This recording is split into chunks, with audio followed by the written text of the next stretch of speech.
Summit के बाद social media पर ज़ेलेंस्की ने पोस्ट कर जानकारी दी है कि यूक्रेन शांति के लिए अधिकतम प्रयास के काम करने के लिए तैयार है। यूक्रेन, अमेरिका और रूस के बीच त्रिपक्षीय बैठक के प्रस्ताव का भी ज़ेलेंस्की ने समर्थन किया है।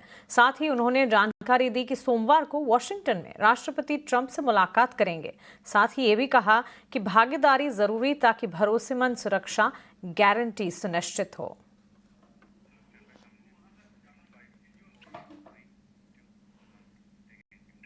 और इस अहम मुद्दे पर विस्तार से बातचीत करने के लिए हमारे साथ अब Sanjeev Srivastava, political and foreign affairs commentator, और रविंदर सचदेव, फॉरेन एक्सपर्ट, दोनों ही जुड़ गए हैं। जेंटलमैन, आप दोनों का बहुत स्वागत है 18 आवर्स स्वदेश पर अपना समय देने के लिए आपका शुक्रिया। काफी इंपॉर्टेंट और मच अवेटेड बैठक थी ये। संजीव जी, शुरुआत आपसे करना चाहूंगी। एक्सपेक्टेशंस थी नेगोशिएशंस होंगे और रशिया यूक्रेन युद्ध जो कि 3 सालों से चला आ रहा है, इसमें कुछ राहत, कोई नतीजा निकल कर आता दिखेगा। कंस्ट्रक्टिव बैठक जरूर हुई लेकिन बेनतीजा। रशिया यूक्रेन वॉर क्राइसिस पर कुछ अहम पहलू या सोल्यूशन निकल कर नहीं आया। कैसे देख रहे हैं इस डेवलपमेंट को आप? देखिए, मैं इस बैठक को एक सकारात्मक नतीजे के तौर पर और एक स्टेप फॉरवर्ड जो शांति के लिए प्रयास किए जा रहे थे उसके संदर्भ में देखता हूं। और वास्तविक रूप से अगर देखें तो ये जो रशिया और यूक्रेन का युद्ध है, ये इनडायरेक्ट तरीके से, अपरोक्ष तरीके से महाशक्तियां ही लड़ रही। और एक तरफ जहां यूनाइटेड स्टेट्स ऑफ अमेरिका और नेटो है, दूसरी तरफ रशिया है, और ये इनडायरेक्ट तरीके से एक वर्चस्व की प्रतिद्वंदिता लगातार 3.5 वर्षों से ये यूरोपियन थिएटर में कर रहे हैं। और यदि इसमें कोई समाधान, शांति का प्रयास अगर सफल होना था तो ये तभी हो सकता था कि जब ये महाशक्तियां आपस में संवाद करें। और ये अच्छा हुआ कि अलास्का में अब राष्ट्रपति ट्रंप और राष्ट्रपति पुतिन के बीच में एक सीधा संवाद हुआ है, जो कि नितांत आवश्यक था। और ये जाहिर है कि अपेक्षा कर पाना कि पहले ही मीटिंग में कोई बड़ा ब्रेक थ्रू हो जाएगा, ये संभव नहीं था। लेकिन जिस तरीके के बॉडी लैंग्वेज हम देख रहे हैं, जिस तरीके के सकारात्मक बातें इस बैठक में कही गई और अगली बैठक के संदर्भ में भी संकेत दिए गए हैं, और संभव है कि वो मॉस्को में हो या किसी थर्ड वेन्यू में हो, तो ये जो प्रयास है, मेरा ऐसा मानना है कि बड़े प्रयास थे और ये बेहद सकारात्मक तरीके से ये संपन्न हुआ है। और इससे पूरी दुनिया के लिए एक राहत की बात है, भारत के लिए भी एक राहत की बात अवश्य होगी। क्योंकि यदि इन प्रयासों में सफलता मिलती है तो India, United states of America की जो स्ट्रेटेजिक पार्टनरशिप में जो तनाव की स्थितियां देखी जा रही हैं, जो सेकेंडरी जो टैरिफ को लगाने की जो की बात अमेरिका की तरफ से जो कदम उठाया गया था, वो अपने आप दूर होगा। और इससे भारत और अमेरिका के संबंधों में भी जो एक तनाव की स्थिति है उसको रिजॉल्व करने में मदद मिलेगी। तो भारत भी निस्संदेह इस बैठक के आउटकम को लेकर के एक संतोष की स्थिति में होगा। एक राहत की बात भारत के लिए भी है, पूरे विश्व के लिए भी है, क्योंकि रशिया यूक्रेन युद्ध का जो असर है पूरे अंतर्राष्ट्रीय समुदाय पर पड़ा था, चाहे वो एनर्जी सप्लाई चेन्स हो, चाहे वो फूड सप्लाई चेन्स हो या फर्टिलाइजर सप्लाई चेन्स हो, सभी इससे नकारात्मक रूप से प्रभावित हुए थे। तो अब ये समय आ चुका है कि ये युद्ध समाप्त होना चाहिए, और इस दिशा में ये जो अलास्का की बैठक है उसको मैं एक कंस्ट्रक्टिव बैठक मानता हूँ, एक संतोषजनक बैठक के तौर पर मैं देखता हूँ, और आशा करता हूँ कि ये जो प्रयास है वो आने वाले समय में भी महाशक्तियां करेंगी, और जब महाशक्तियां तैयार हो जाएंगी तो ये युद्ध अवश्य समाप्त होगा, और पहले सीज फायर के रूप में और बाद में शांति के डील के तौर पर भी ये हो सकता है। तो आशा की जानी चाहिए कि इसके जो अगले आने वाले आउटकम्स होंगे या अगले आने वाले जो महाशक्तियों द्वारा कदम होंगे वो फिर से फर्दर उठाए जाएंगे और एक शांति वहां पर स्थापित होगी। देखिए, कोई ब्रेक थ्रू भले ही रशिया यूक्रेन वॉर रोकने पर तुरंत प्रभाव से ना हुआ हो, लेकिन ये बात तो है कि बातचीत का दौर शुरू हुआ और इसे पॉजिटिवली कंस्ट्रक्टिव जरूर समझना चाहिए। रविंदर जी, आपसे सवाल होगा कि देखिए, इस बैठक में व्लादिमीर पुतिन, डोनाल्ड ट्रंप दोनों ने बातचीत जरूर की, लेकिन यूरोपियन यूनियन और साथ ही ज़ेलेंस्की, यूक्रेन शामिल नहीं थे। हालांकि अब त्रिपक्षीय बातचीत की भी बात हो रही है, लेकिन ऐसे में क्या आपको लगता है कि ये बैठक जो है अमेरिका और रूस के रिश्तों में एक आइस ब्रेकर का काम करेगी? क्योंकि टैरिफ इम्प्लीकेशंस अनाउंसमेंट्स जब हुए थे तब कई सारे तलखी वाले बयान आए थे रशिया को लेकर डोनाल्ड ट्रंप की तरफ से। नहीं, एब्सोल्युटली। देखिए, इस मीटिंग का ऑब्जेक्टिव आई थिंक दोनों का ही, पुतिन का ज्यादा और ट्रम्प का भी इक्वली, ये था कि अमेरिका रशिया रिश्तों को नॉर्मल करना एंड यूक्रेन कॉन्फ्लिक्ट को एड्रेस करना। तो रशिया और अमेरिका के रिश्ते बायलैटरल और वर्ल्ड ऑर्डर कहें या महाशक्तियों के विचार से कहें, ये अपने को देखती हैं दोनों देश। एंड एम्बेसीज खुलने की बात ऑलरेडी हो रखी है, मिनरल्स की एक्सप्लोरेशन, ऑयल के बारे में बात, आर्कटिक के सी रूट्स, स्पेस, डिफेंस, ये सारे मुद्दों का इन दोनों देशों का, पुतिन का ज्यादा था और ट्रम्प का इक्वली, कि हम दोनों देशों के रिश्ते क्लोजर या नॉर्मल पटरी पे आए।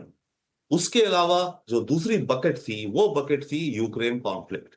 यूक्रेन कॉन्फ्लिक्ट में इश्यू ये थी, मैं कहूंगा वो क्वेश्चन था, विच केम फर्स्ट, चिकन और द एग। ये कहा जा रहा है, एक्सपेक्टेशन थी कि सीज फायर हो जाएगी इस मीटिंग के बाद सपोज ही, और उसके बाद जो भी पीस फॉर्मूला बनाया जाएगा। पुतिन का ये कहना था, अप्रोच थी कि पहले पीस फॉर्मूला बनाया जाए, कि क्या फॉर्मूला बनेगा, कैसे अरेंजमेंट्स होंगी, तब मैं सीज फायर करता हूं। आप देख रहे हैं अब हुआ है। वॉट एवर इट बी, इस मीटिंग से जो सिग्नल्स निकले मेरे ख्याल से कुछ देशों के लिए पॉजिटिव, कुछ के लिए नेगेटिव है। सबसे पॉजिटिव ओवरऑल तो रशिया और पुतिन का प्रोजेक्शन आता है।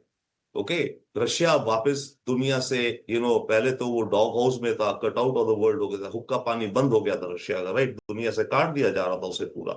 अब रशिया वापस वर्ल्ड कम्युनिटी में आ गया है। वन, तो रशिया को सबसे ज्यादा फायदा उधर है।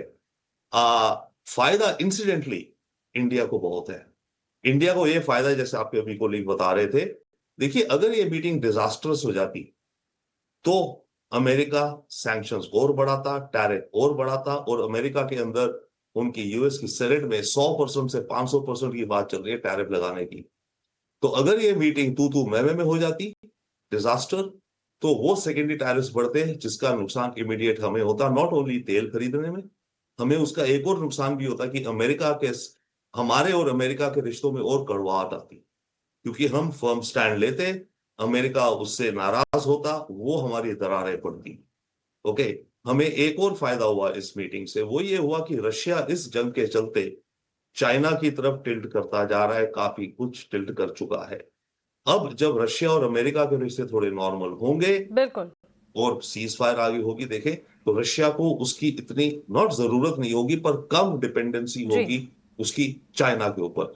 लास्ट बिल्कुल। पॉइंट, एंड मेनी अदर, एक और है, अमेरिका का भी ऑब्जेक्टिव था कि पुतिन को चाइना से थोड़ा अलग करो। ट्रम्प का ऑब्जेक्टिव अगर चाइना को कंटेन करने का है, तो वो भी देख रहे हैं, जैसे निक्सन ने किया, चाइना को सोवियत यूनियन से अलग करा, तो ये भी कहा जा रहा था कि क्या ट्रम्प कोशिश करेगा कुछ ना कुछ, बिल्कुल, कि वो पुतिन को बोले तुम चाइना से अपने रिश्ते कम करो, मैं तुम्हें ये इंसेंटिव देता हूँ। ठीक है। रविंदर जी, आप दोनों से ही इनफैक्ट गुजारिश है, जेंटलमैन, आप एक और इम्पॉर्टेंट न्यूज़ खबर है जो हम बता रहे हैं, उसके लिए एक बार इंतजार करें, उस पर भी आपका टेक जरूर जानना चाहेंगे। चीन के विदेश मंत्री वांग यी 18 अगस्त को भारत आने वाले हैं।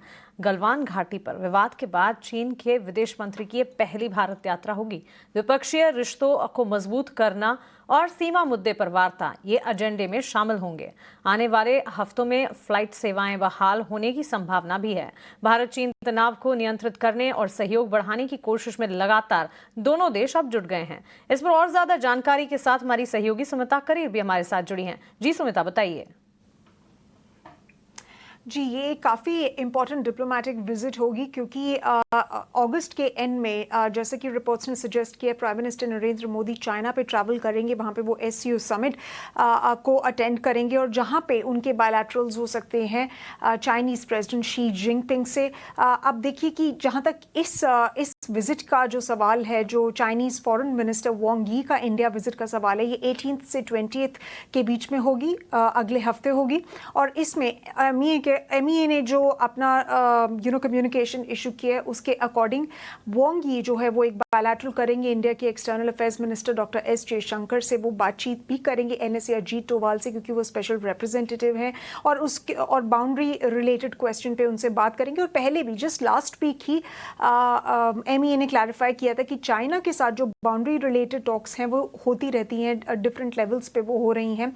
उसके अलावा हमें ये देखना इंटरेस्टिंग होगा कि क्या चाइना सच में इंडिया के साथ अपने रिलेशंस नॉर्मलाइज करना चाहता है, क्योंकि हमने देखा है कि कुछ इकोनॉमिक सैंक्शंस जो इम्पोज किए हैं चाइना ने, फॉर एग्जांपल रेयर अर्थ्स की अगर हम बात करें उसके ऊपर एक्सपोर्ट कंट्रोल्स लगाए हैं, जिसकी वजह से इंडिया की काफ़ी जो इंडस्ट्रीज़ हैं, चाहे आप देख लीजिए इलेक्ट्रॉनिक्स इंडस्ट्री, चाहे आप देख लीजिए ऑटो इंडस्ट्री पर प्राइमरीली, जिस पे काफ़ी ज़्यादा असर पड़ा है, क्योंकि रेयर अर्थ्स का जो 90% सप्लाई है वो चाइना कंट्रोल करता है। उसके बाद स्पेशलिटी फर्टिलाइजर में भी उन्होंने इम्पोज किया। फॉक्सकॉन ने अनाउंस किया इंडिया से कि उनके कुछ एम्प्लॉयज़ जो हैं वो वापस भेज दिए गए हैं। तो देखना इंटरेस्टिंग होगा कि इवन दो चाइना इंडिया के साथ खड़ा है, और ये जब एलिवेटेड 25% एडिशनल टैरिफ्स लगाए थे यूनाइटेड स्टेट्स ने इंडिया के ऊपर over its energy trade with Russia, उसके बाद in fact Chinese ambassador to India Xu Feihong ने इनफैक्ट बोला था कि give the bully an inch and he will take a mile. तो ये देखना इंटरेस्टिंग होगा कि क्या पॉलिटिकल टाइज के नॉर्मलाइजेशन के अलावा भी इकोनॉमिक टाइज का किस तरीके से नॉर्मलाइजेशन होता है, और मोस्ट इम्पॉर्टेंटली कितना एक्सेस देगा चाइना, कितना लूजन करेगा अपने एक्सपोर्ट कर्ब्स को जो उन्होंने इंडिया के ऊपर लगाए हुए हैं, जिसकी वजह से इंडस्ट्रीज जो है वो इम्पैक्ट हो रही हैं।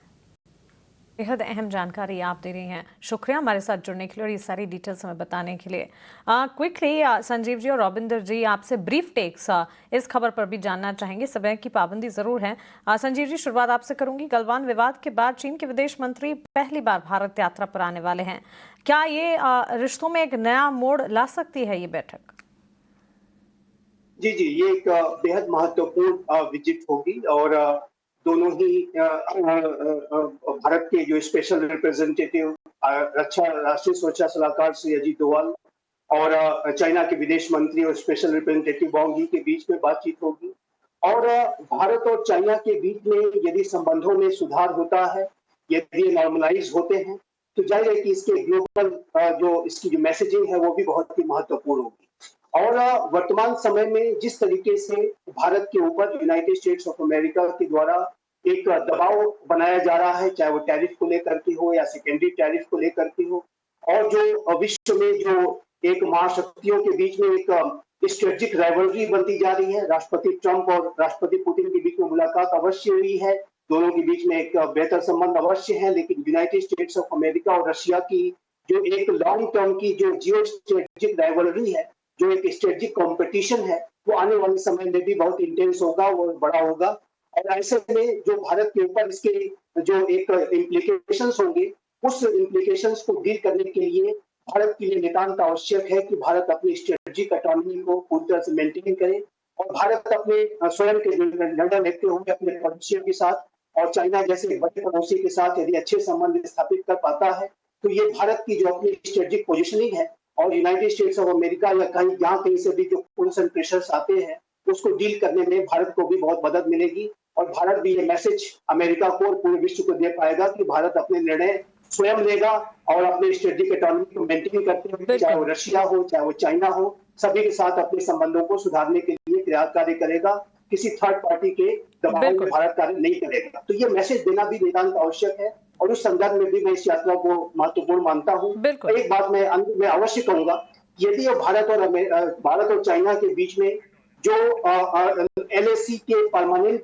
रेजोल्यूशन के लिए बातचीत आगे बढ़ती है और एक क्लियर और प्रॉपर डिमार्केशन LAC का अगर होने की दिशा में दोनों देश अपना कदम उठा पाते हैं, तो इससे अच्छा कुछ नहीं हो सकता। और भारत और चाइना के संबंधों का परमानेंट जो सोल्यूशन यही है कि जो LAC है उसका क्लियर प्रॉपर डिमार्केशन हो, और उस संदर्भ में भी अगर बातचीत होती है तो ये बहुत ही महत्वपूर्ण होगा। अब आशा की जानी चाहिए कि इस पे कोई प्रगति अवश्य होगी। बिल्कुल।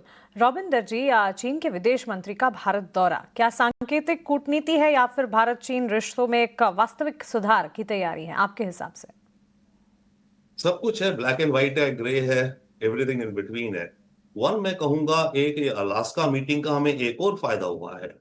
अभी अगर मोदी जी जाते SCO मीटिंग में, मानो ये अलास्का की मीटिंग डिसएग्रीमेंट में निकल जाती, राइट, रिफ्ट हो जाता, हम अगर अब चाइना के साथ अपने रिश्ते नॉर्मल हम दिखाते हैं, करना चाहते हैं, तो चाइना को लगता अपनी पावर इक्वेशन में कि इंडिया फंस गया है, इंडिया की मजबूरी है, इसलिए मेरी तरफ और झुक रहा है, तो चाइना हमसे ज्यादा हार्ड नेगोशिएट करता, राइट?